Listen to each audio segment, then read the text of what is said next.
Hey, good morning, guys. Well, this is where we got so far. The conversion is complete now. Whether that's a good thing or not, I'll let you judge. Anyhow, overall, it went pretty smooth. Ended up with all these takeoffs, the rear standard suspension arms, lower suspension arms, and all sorts of goodies. Rear shock towers in there, some hinge pins, various doodads. I don't see there's any way to maintain the rear anti-sway bar with this conversion, but maybe I've overlooked something. There might be a way, I don't know. This was the motor that got pulled out of there. Aside from what might just be a little bit of a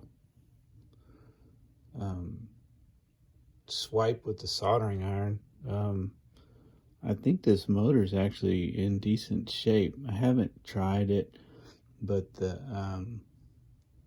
doesn't appear to be hardly any wear up there from the brushes. So I'm not. I think the solder job and the cap connection just made it look like it was in bad shape when really I don't think it is. But anyways, I pulled that one out. That was the hop up motor, Trinity Monster horsepower. I don't know which one this is. I think it might have been in the seller's, or there may be some paperwork in the box, but anyways, I've seen quite a few of these. I'll do some more work on that to see if it's worth messing with. By the way, I just want to say, I don't know, this is, what do we call these? Maker Hawk MG 995. Picked up a bundle of these servos. I think I ended up getting 16 for like just under $100. And I mean, this, I can already tell you this is not a great servo. It's very slow.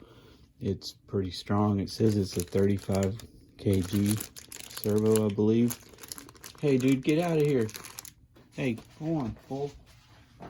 Cat in here. Get out, dude.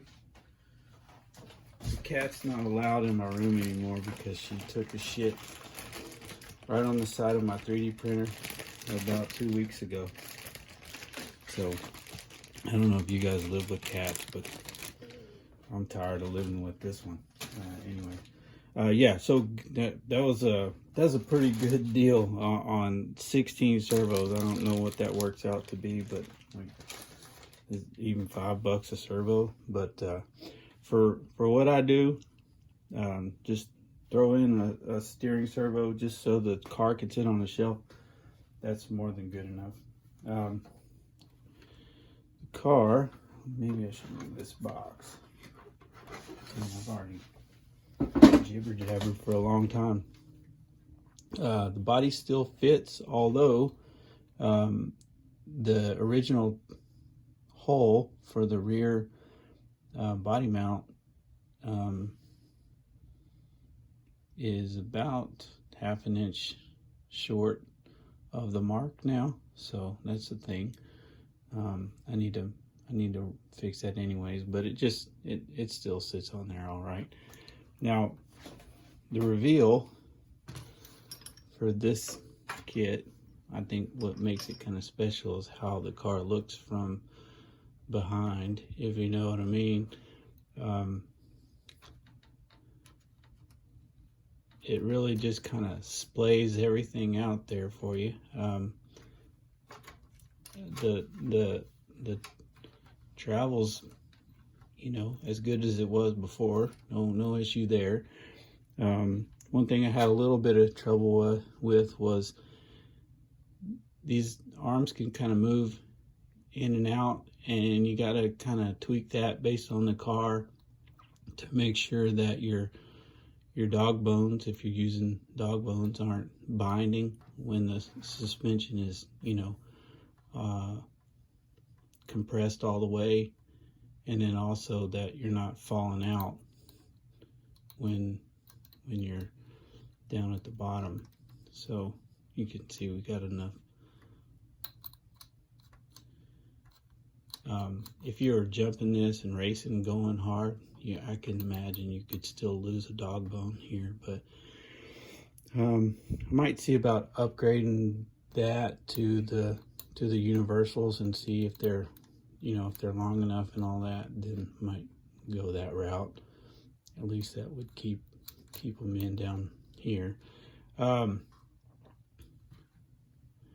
Yeah, now overall, do I like the look of the kit from back here? Yeah, that's freaking awesome. These upper shock mounts, you know, they do the job, but they're aesthetically, that's another word for you guys, big one. They're not all that great to me. I think some work could be done there to sort of make this not look like something so, I guess, non-factory. I don't know what the word is, but yeah, that one looks sort of like an afterthought, really, like, how are we going to get these on there? And then somebody goes back there to the machine shop and bangs these out in 5 minutes. I don't know. No offense, but I think we could do better there. Maybe not me, but someone could.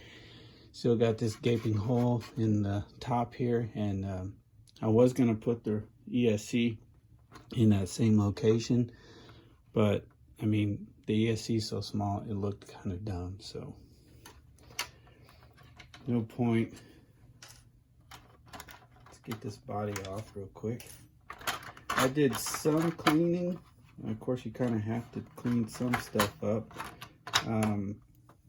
The owner used what would I call, a generous amount of what appeared to be blue Loctite, or on the lower belt cover, where the belt cover sticks to the chassis. And I don't know what that stuff was, but it was hard to scrape off, and I wasn't able to save the cover itself. It was just too caked in all kinds. Like, there was caulk on top of what appeared to be blue Loctite or something. I don't know, but anyways, we lost that one. Didn't make it. I got my phone in a very weird location here, so this is very awkward. But yeah, the rest of the cleaning was just an old toothbrush and just kind of try to knock off some of the dust and grime. So I haven't done really anything up front, but the underside here, there were a couple of issues. One, where you mount these little battery cradles, you know, one there, one there. You can see I'm missing the why am I having trouble it's early in the morning, but I'm always struggling with my words. But anyhow, yeah, I'm missing the little countersink hole there on that one, but I'll fix that at some point. Servos mounted here. That was a little bit wonky. I don't know if these are the correct servo standoffs or whatever you want to call them, servo mounts. But yeah, they're kind of a little further from the side of the servo than I would like.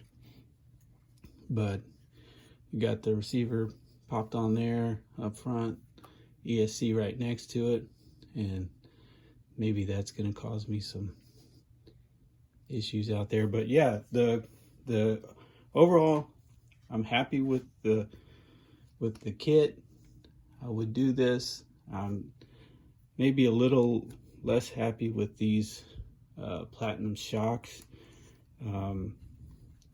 but I was unhappy with them before I did this conversion. I mean, they're just very stiff, and so I don't know how good this thing's gonna perform out there. If it's gonna just kind of bounce around or what. I've got those collars all the way up just to give it some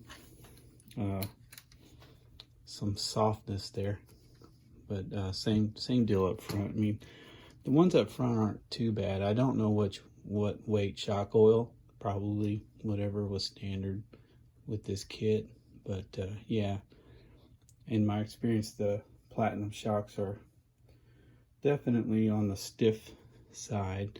And if you leave the car sit for a while and you try to go push it down, that first push down, it almost feels like they're locked. But after you work them in a little bit, they kind of feel a little smoother. But yeah, anyways, we'll get the car out for a run this weekend for sure.